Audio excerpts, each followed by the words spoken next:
Γεια σας. Σήμερα θα σας δείξω πώς να λύσετε τον κύβο του Rubik.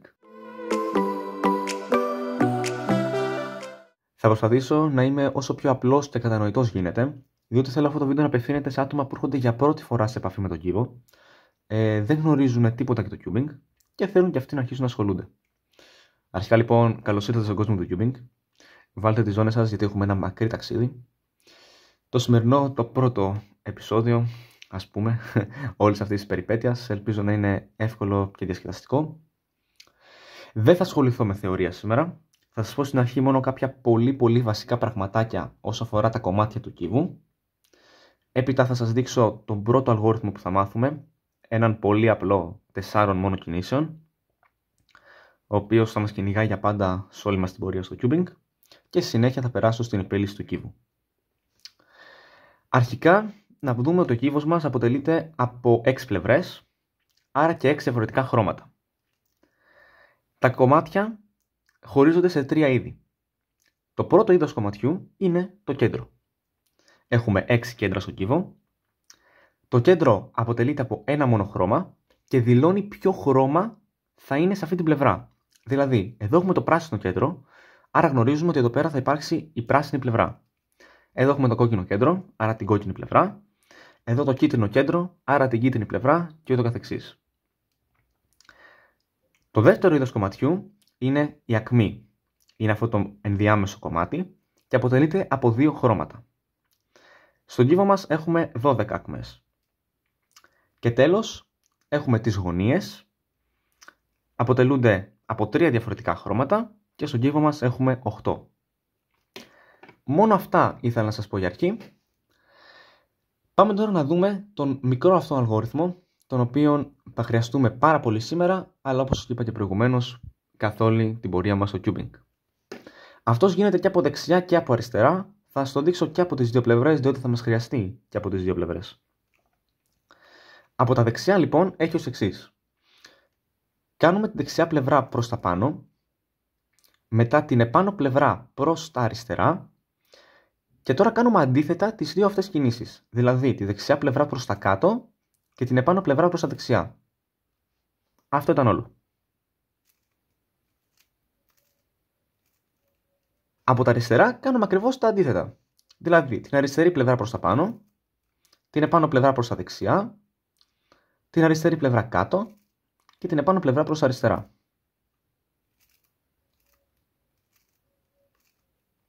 Αυτά λοιπόν είχα να σας δείξω ως εισαγωγή. Πάμε τώρα να περάσουμε στην επίλυση του κύβου. Αφού μπλέξουμε τον κύβο μας, το πρώτο βήμα είναι να φτιάξουμε το λευκό σταυρό. Δηλαδή να φέρουμε γύρω από το λευκό κέντρο τις 4 λευκές ακμές. Όμως, προηγουμένως είπαμε ότι οι ακμές αποτελούνται από 2 χρώματα. Άρα πρέπει να προσέξουμε να ταιριάζει και το δεύτερο χρώμα της ακμής. Εδώ βλέπουμε ότι ταιριάζει το λευκό, όμως το δεύτερο χρώμα δεν ταιριάζει. Εδώ έχουμε πράσινο κέντρο και αυτό είναι πορτοκαλί. Άρα πρέπει να είμαστε προσεκτικοί ώστε να ταιριάξει και το δεύτερο χρώμα. Στους αρχάριους προτείνουμε να φτιάξουμε το λευκό σταυρό στο κίτρινο κέντρο, γιατί βρίσκεται απέναντι από το λευκό. Να φέρουν δηλαδή τις λευκές ακμές στο κίτρινο. Εδώ πέρα είναι μια πολύ καλή ευκαιρία να ασχοληθείτε μόνοι σας και να μάθετε κατά κάποιο τρόπο πώς δουλεύει ο κύβος, τι αλλάζει με κάθε κίνηση. Επειδή είναι το πρώτο βήμα και δεν έχουμε φτιάξει κάτι από πριν που φοβόμαστε μη χαλάσει, μπορείτε εδώ πέρα να πειραματιστείτε όσο θέλετε. Παρ' όλα αυτά, εγώ θα σας δείξω μια πολύ απλή μεθοδολογία, ας πούμε, βασικά τρόπο σκέψης καλύτερα, γιατί δεν είναι μεθοδολογία, σε περίπτωση που θελήσετε βοήθεια. Έστω λοιπόν ότι προσπαθήσατε κάτι, πάμε να δούμε πώς μπορούμε να το φτιάξουμε. Λοιπόν, ψάχνουμε μέσα στον κύβο για ακμές που να έχουν λευκό χρώμα, όπως είναι αυτή εδώ. Το κίτρινο είναι εδώ, οπότε με πάρα πολύ απλό τρόπο τη φέρνουμε πάνω. Συνεχίζουμε την αναζήτησή μας. Ας πούμε έχουμε αυτήν εδώ. Είναι στο λευκό κέντρο, άρα τη φέρνουμε επάνω. Αν τώρα είναι κάπως έτσι, όπου αν τη φέρουμε πάνω φεύγει η προηγούμενη, δεν υπάρχει κάποιο θέμα, τη μετακινούμε ώστε να φέρουμε την κενή θέση από πάνω και την τοποθετούμε. Τώρα κάποιες άλλες περιπτώσεις, όπως ας πούμε είναι αυτή εδώ, που έχει μπει ανάποδα, απλούστατα τη μετακινούμε ή δεξιά είτε αριστερά. Φροντίζουμε η θέση εδώ πάνω να είναι κενή και την τοποθετούμε. Σε περίπτωση τώρα που είναι κάτω, αλλά είναι ανάποδα, κάτσε να το φτιάξουμε, να είναι δηλαδή κάπως έτσι, απλώς κάνουμε το ίδιο πράγμα, έτσι. Φέρνουμε ή στα δεξιά ή στα αριστερά, φέρνουμε από πάνω μια κενή θέση και την τοποθετούμε. Και κάπως έτσι έχουμε φέρει τις 4 λευκές ακμές στο κίτρινο. Μέχρι τώρα δεν ασχολήθηκα καθόλου με το να ταιριάξω τα δεύτερα χρώματα των ακμών. Αυτό είναι που θα κάνουμε τώρα. Ας πούμε, αυτή εδώ η ακμή, εκτός από το λευκό, έχει και πορτοκαλί. Το κέντρο μας εδώ είναι το μπλε, άρα δεν μας κάνει. Εδώ πέρα έχουμε πορτοκαλί κέντρο. Ταιριάζει, οπότε το κατεβάζουμε κάτω. Έτσι λοιπόν έχουμε τοποθετήσει την πρώτη μας ακμή. Συνεχίζουμε. Εδώ βλέπουμε ότι έχει ταιριάξει κατευθείαν το πράσινο, οπότε το κατεβάζουμε. Και εδώ πέρα βλέπουμε ότι έχουμε μπλε, εδώ είναι κόκκινο, άρα δεν ταιριάζει. Το κατεβάζουμε. Και πάμε στην τελευταία μας ακμή, έχει κόκκινο. Ψάχνουμε το κόκκινο κέντρο, το ταιριάζουμε και το κατεβάζουμε. Και κάπως έτσι έχουμε φτιάξει το λευκό σταυρό. Ξαναλέω, στην αρχή αυτό θα σας φανεί δύσκολο, αλλά θέλει εξάσκηση και κυρίως ηρεμία για να δείτε πολύ απλά πώς γίνεται. Αν αφιερώσετε ελάχιστο χρόνο, 1 τέταρτο, 20 λεπτό, να ασχοληθείτε λίγο με αυτό το κομμάτι, πιστεύω θα σας βοηθήσει αρκετά. Δηλαδή και τώρα, πριν προχωρήσετε, μπορείτε να ξαναχαλάσετε το σταυρό και να το φτιάξετε 1-2 φορές, ώστε να αρχίσετε να εξοικειώνεστε. Αφού λοιπόν ολοκληρώσουμε το λευκό σταυρό, θα φέρουμε τις 4 λευκές γωνίες, προκειμένου να ολοκληρωθεί όλη η λευκή πλευρά. Από τώρα λοιπόν και για όλη την υπόλοιπη λύση, το λευκό θα βρίσκεται κάτω. Και για να βρούμε τις γωνίες, θα κοιτάξουμε στην επάνω πλευρά για γωνίες που έχουν λευκό, όπως είναι αυτές οι δύο. Πάμε για παράδειγμα σε αυτήν εδώ. Εκτός από το λευκό, έχει και άλλα 2 χρώματα. Έχει το μπλε και το πορτοκαλί. Παρατηρούμε ότι η γωνία βρίσκεται ανάμεσα από 2 κέντρα. Ποια είναι? Εδώ τώρα έχουμε το πράσινο και το πορτοκαλί. Ταιριάζουν με αυτά εδώ? Εδώ έχουμε πορτοκαλί και μπλε, άρα δεν ταιριάζουν. Τη γυρίζουμε λοιπόν τη γωνία και βλέπουμε. Εδώ πέρα έχουμε, είπαμε, μπλε και πορτοκαλί. Εδώ πέρα έχουμε επίσης μπλε και πορτοκαλί. Άρα είμαστε στη σωστή θέση. Βάζουμε τη γωνία μας στα δεξιά, εφόσον πρέπει να μπει και στα δεξιά, και κάνουμε τον αλγόριθμο που είδαμε στην αρχή, από τα δεξιά. Είπαμε δεξιά πλευρά προς τα πάνω, επάνω πλευρά αριστερά, δεξιά πλευρά κάτω, επάνω πλευρά προς τα δεξιά. Ελέγχουμε αν έχει μπει σωστά. Δεν έχει μπει, τον επαναλαμβάνουμε. Τώρα βρίσκεται εδώ, το κάνουμε λοιπόν άλλη μία. Και βλέπουμε ότι τώρα η γωνία μας έχει μπει σωστά. Συνεχίζουμε ακριβώς το ίδιο. Εδώ έχουμε πράσινο και κόκκινο. Εδώ είναι πράσινο πορτοκαλί, δεν μας κάνει. Εδώ πέρα είναι πράσινο και κόκκινο. Πράσινο-κόκκινο, άρα μας κάνει. Πάμε τώρα να το δούμε από τα αριστερά τον αλγόριθμο. Κρατάμε τη γωνία στα αριστερά και κάνουμε τον αλγόριθμο όπως σας τον έδειξα στην αρχή. Βλέπουμε ότι δεν έχει μπει σωστά, το ξανακάνουμε. Τώρα είναι εδώ πέρα, το ξανακάνουμε και έχει μπει. Τώρα λοιπόν βλέπουμε ότι δεν έχει φτιαχτεί όλη η πλευρά. Και βλέπουμε πίσω ότι εδώ πάνω δεν υπάρχει γωνία που να έχει λευκό. Είναι λίγο μια σπαστική περίπτωση αυτή, αλλά δεν χρειάζεται να αγχωθούμε, λύνεται πάρα πολύ απλά. Βρίσκουμε μια γωνία η οποία δεν έχει μπει σωστά, όπως είναι αυτή εδώ. Το κρατάμε δεξιά ή αριστερά όπως μας βολεύει και κάνουμε μία φορά τον αλγόριθμο. Βλέπουμε ότι η γωνία έχει βγει και ψάχνουμε που ταιριάζει. Έχει κόκκινο και μπλε, άρα τη φέρνουμε ανάμεσα στο κόκκινο και το μπλε και ξανακάνουμε τον αλγόριθμο. Ένα μικρό tip για να μην ψάχνουμε πόσες φορές θα χρειαστεί να γίνει ο αλγόριθμος. Αν το λευκό κοιτάει προς τα πάνω, ο αλγόριθμος θα γίνει 3 φορές, από οποιαδήποτε πλευρά.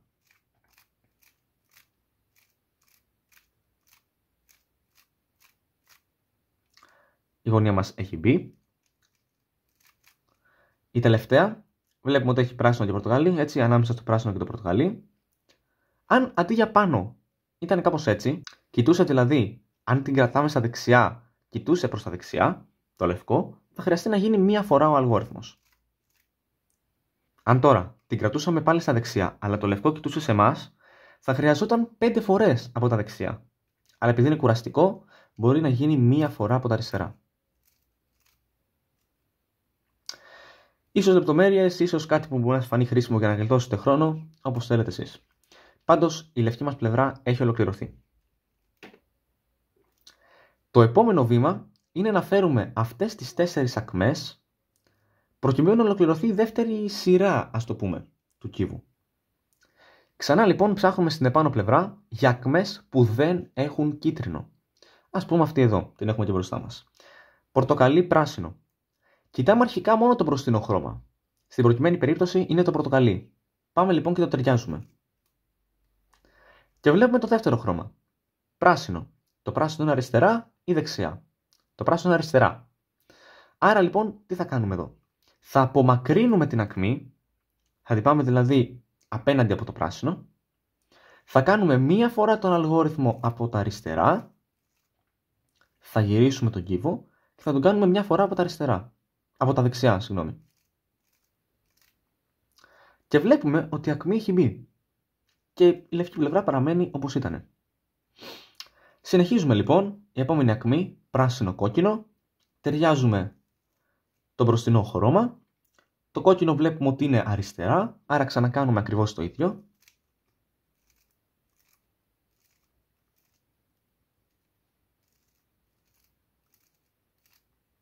Και η ακμή μας έχει μπει. Συνεχίζουμε, έχουμε μπλε πορτοκαλί, ταιριάζουμε το μπλε. Το πορτοκαλί είναι πάλι στα αριστερά, άρα απομακρύνουμε, κάνουμε τον αλγόριθμο από τα αριστερά και μία από τα δεξιά. Και πάμε και την τελευταία, η οποία έχει το κόκκινο μπροστά, ταιριάζουμε το κόκκινο.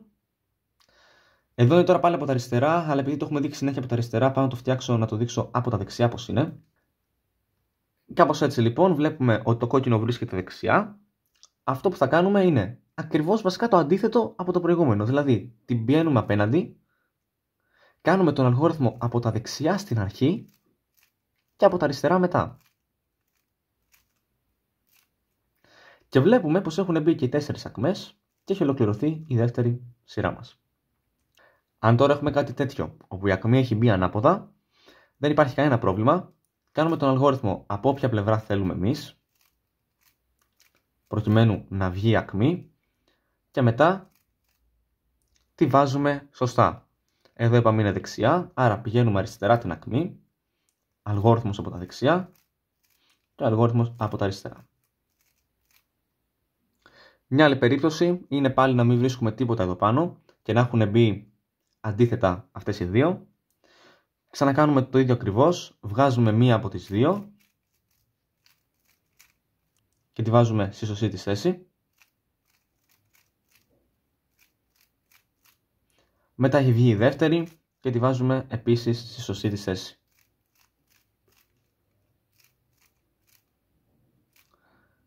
Αυτό λοιπόν ήταν το τρίτο βήμα. Το επόμενο βήμα είναι να φτιάξουμε το κίτρινο σταυρό. Εδώ πέρα έχουμε 4 στάδια, ας το πούμε. Θα ξεκινήσω από το πιο χαμηλό στάδιο μέχρι να φτάσουμε στο τελικό. Όλα τα στάδια, όποιο και να σας τύχει, το αντιμετωπίζουμε με τον ίδιο αλγόριθμο, ο οποίος έχει ως εξής. Αρχικά να πούμε ότι η πρώτη μας περίπτωση, το πρώτο στάδιο, είναι να υπάρχει μόνο το κέντρο πάνω. Εδώ πέρα μας ενδιαφέρουν μόνο οι ακμές και το κέντρο, καθόλου οι γωνίες. Αν έχουμε λοιπόν μόνο το κέντρο προς τα πάνω, κάνουμε την πρώτη φορά τον αλγόριθμο, ο οποίος λέει, κάνουμε την μπροστινή πλευρά προς τα δεξιά και μετά κάνουμε τον αλγόριθμο από τα δεξιά αυτών των 4 κινήσεων. Και επαναφέρουμε την μπροστινή πλευρά. Το δεύτερο στάδιο είναι να υπάρχει το κέντρο, φυσικά σε όλα τα στάδια υπάρχει, και 2 ακμές δίπλα-δίπλα. Τις φέρνουμε λοιπόν πίσω και αριστερά και ξανακάνουμε τον αλγόριθμο.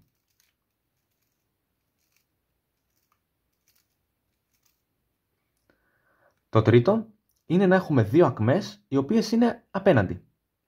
Τις κρατάμε λοιπόν έτσι οριζόντια και ξανακάνουμε.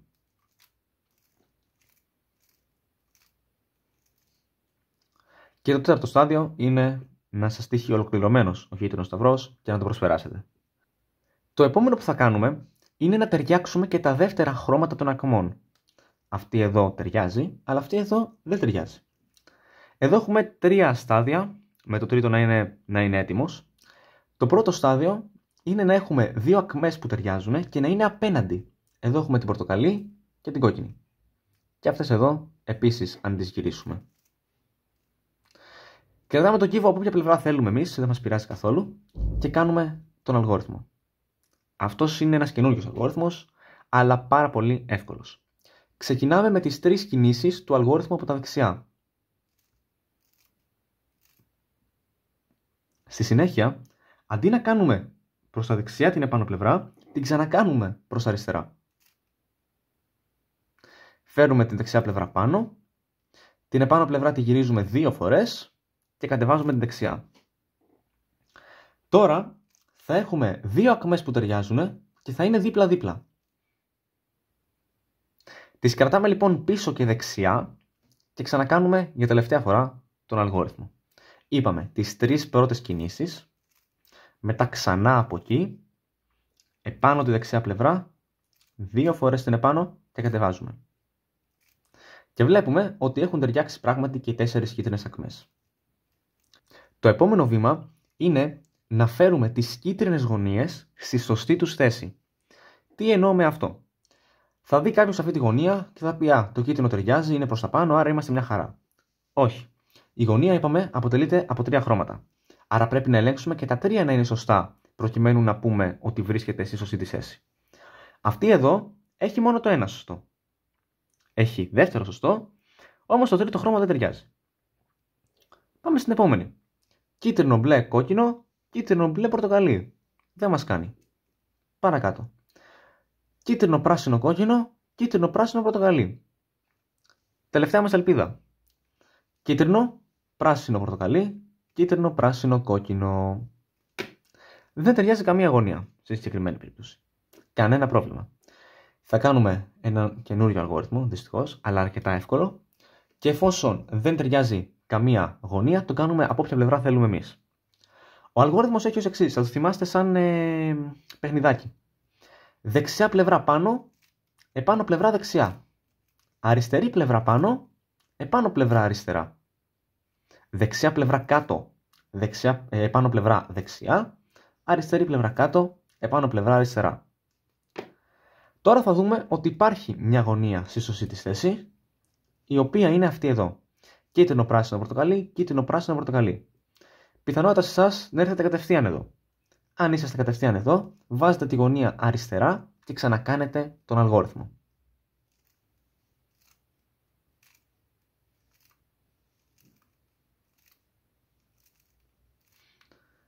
Τώρα ελέγχουμε. Έχουν μπει σωστά όλες οι γωνίες? Όχι. Ξανακάνουμε τον αλγόριθμο. Αυτή εδώ έχει παραμείνει σωστά όμως. Ξανακάνουμε άλλη μια φορά τον αλγόριθμο.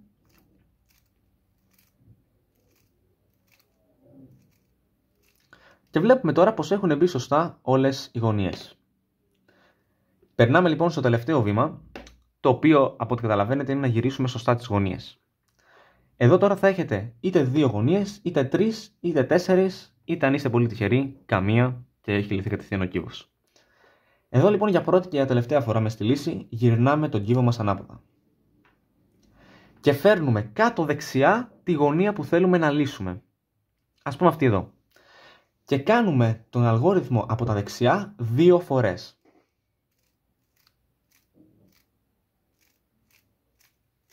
Ελέγχουμε. Έχει μπει? Δεν έχει μπει. Το ξανακάνουμε άλλες 2 φορές. Τώρα μάλιστα έχει μπει. Μην βλέπετε τον κύβο έτσι πως έχει διαλυθεί και ανησυχήσετε. Συνεχίστε προσεκτικά και μαζί με την ολοκλήρωση της κίτρινης πλευράς θα ολοκληρωθεί και ο υπόλοιπος κύβος. Εδώ είναι που θέλω προσοχή. Φέρνετε τώρα την επόμενη γωνία που θέλετε να λύσετε. Δεν γυρνάτε τον κύβο και πάτε να κάνετε τον αλγόριθμο. Εκεί είναι που την πατάνε αρκετοί και ξαναπηγαίνουν από την αρχή. Δεν γυρνάμε τον κύβο και συνεχίζουμε τη λύση. Φέρνουμε την επόμενη γωνία και συνεχίζουμε. Ξανακάνουμε τον αλγόριθμο από τα δεξιά. Δεν έχει μπει. Το ξανακάνουμε. τώρα έχει μπει. Φέρνουμε την επόμενη γωνία, δεν γυρίζουμε τον κύβο. Ξανακάνουμε άλλες 2 φορές. Βλέπουμε ότι έχει μπει. Φέρνουμε και την τελευταία γωνία και ελπίζουμε να λυθεί και ο κύβος μαζί.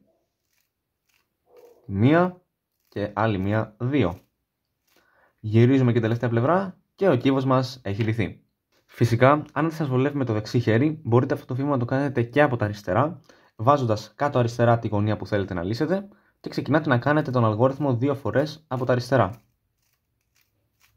Φέρουμε την επόμενη γωνία.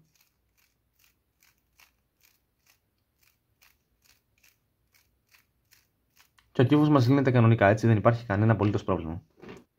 Αυτό λοιπόν είναι το βίντεο. Ελπίζω να σας βοήθησε να λύσετε τον κύβο. Οποιαδήποτε πορεία έχετε, μην διστάσετε να με ρωτήσετε, αφήνοντας ένα σχόλιο ή στέλνοντας μου ένα μήνυμα στο Instagram. Το συγκεκριμένο κύβο θα αφήσω link στην περιγραφή αν θέλετε να το κοιτάξετε από το CubeStore. Φυσικά, εάν δεν σας αρέσει ή δεν είναι στο budget σας, το CubeStore έχει απεριόριστες επιλογές σε κύβους και σε πολύ καλές τιμές. Θα αφήσω link και για το κατάστημα κάτω στην περιγραφή. Φυσικά με το κωδικό μου ThanosCubing έχετε 5% έκπτωση στην παραγγελία σας. Τώρα λοιπόν που έχετε την αυτοπεποίθηση και τη θετική ενέργεια να λύσετε, λύστε. Αφιερώστε αρκετό χρόνο να επιδώσετε καλά αυτά που είπαμε σήμερα. Και θα τα πούμε, ελπίζω ότι από κοντά σε κάποιον διαγωνισμό. Αυτά από μένα, καλή σας συνέχεια.